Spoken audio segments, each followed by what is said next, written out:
you. I know you're excited about our guest today.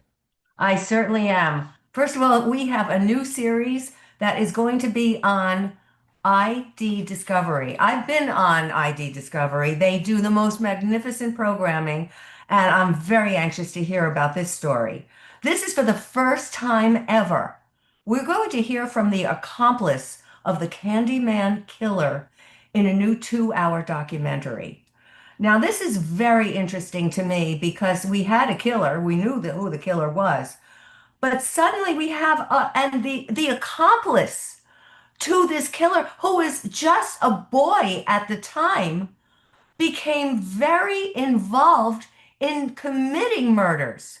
And for all those parents out there, for all those parents worrying about where is my son when I don't know where he is, this has got to be a must view watching. So with us we have Dr. Catherine Ramsland, and she's a criminologist, and she's going to fill us in on all that has gone on. She has a wonderful background. She teaches forensic psychology and behavioral criminology. She's a professor emerita. She appeared as an expert on more than 250 crime documentaries and was an executive producer on Murder House Flip, and some other things. I don't want to spend any more time on that. You will see her shine right now. Uh, Dr. Catherine, please join us. I'm here. Thank you for having me. Good morning. Good morning. So, would you tell us a little bit about this amazing new serial kill? It's called The Serial Killer's Apprentice. Could you tell us about the show coming up on ID Discovery? Yes, it started with a book by the same name, and that all started with interviews with Wayne Henley, the second of Dean Corll's apprentices, where we took a very detailed deep dive into his story and how he became vulnerable to a predator like Corll, how he got gamed into participating in murder, why he stayed with it, and what he did about it in the end. He's the only accomplice to have killed the killer to end it. So that really makes him stand out. And also took the police to where the bodies were buried, which they would not have found without him. So there's a lot to think about in his story, and I was very grateful that he was willing to take the time, and it took us a couple of years, take the time to really unpack it, and that then led to this documentary. Why did he decide to come forth when he did, finally? So I think he had wanted to earlier, but the people he had talked to had dismissed him or distorted the story or eclipsed it in some way.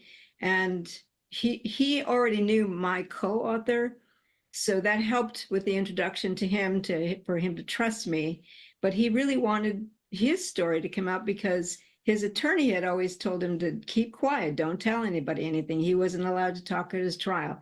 They didn't bring any witnesses forward to talk about him. So he's long been shrouded in mystery, and he has wanted, he's in his late 60s now. He wants the truth of his story to be out there. What did he say was his motive? Initially, he was brought into this for money.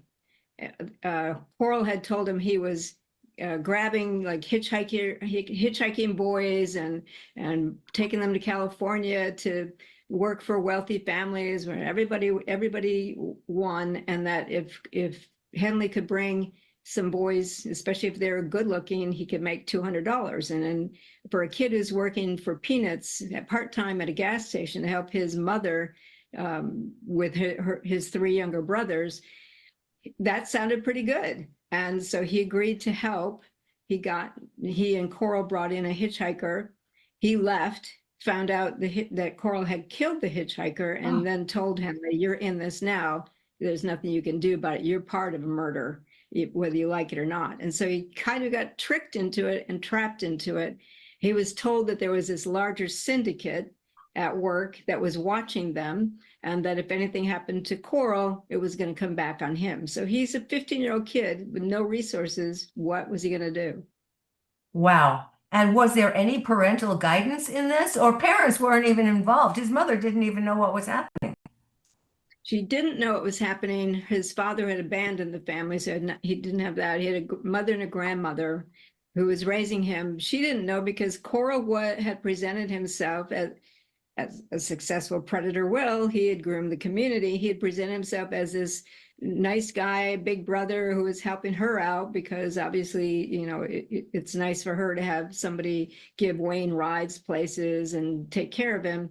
So she didn't know what was going on at all and really didn't have the means to figure it out, even though Wayne did finally write a confession to her and gave it to her. She didn't believe it. She just thought he was talking crazy. He tried telling his uncles he needed help, and they dismissed him and sent him away. Oh, and this went on for how many years? Well, he was involved with this with Coral for about a year and a half. But Coral was killing for 3 years that we know of. I'm sure there was more than that. What do you tell parents who send their kids out to go out and play with their friends or hang out with their friends? How do we prevent this in the future? That's part of this story that Wayne wants to get across. When kids try to say they're in trouble, they might not be able to say it clearly, but listen. No matter who they say it's about, no matter how nice that person seems to be, predators groom the community to think they're great people. And so that any complaints against them will be quickly dismissed and disbelieved. But listen to the kids, because it's very important that they have a safe place to go to say something to someone and then try to help them. Wow. Don't you? So, Dr. Gilda, I wanted to jump in just really quickly. Dr. What do you think makes a serial killer?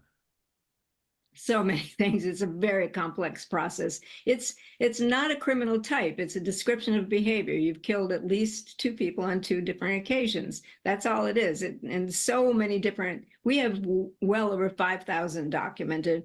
So many factors go into any given case that it's hard for me to give you a general response to that, because I look at the trajectory of specific cases and they're so different one from another.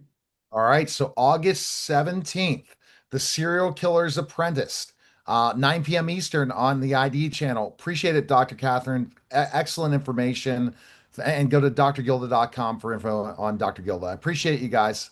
Thank you so much, and good luck with this. It's a phenomenal it's a phenomenal network, and they do a tremendous job. And I'm looking forward to watching it. 2-hour documentary, everybody. All right. Thanks again, guys. All right. That Thanks. was a special simulcast of the Neil Haley Show and the GildaGram podcast.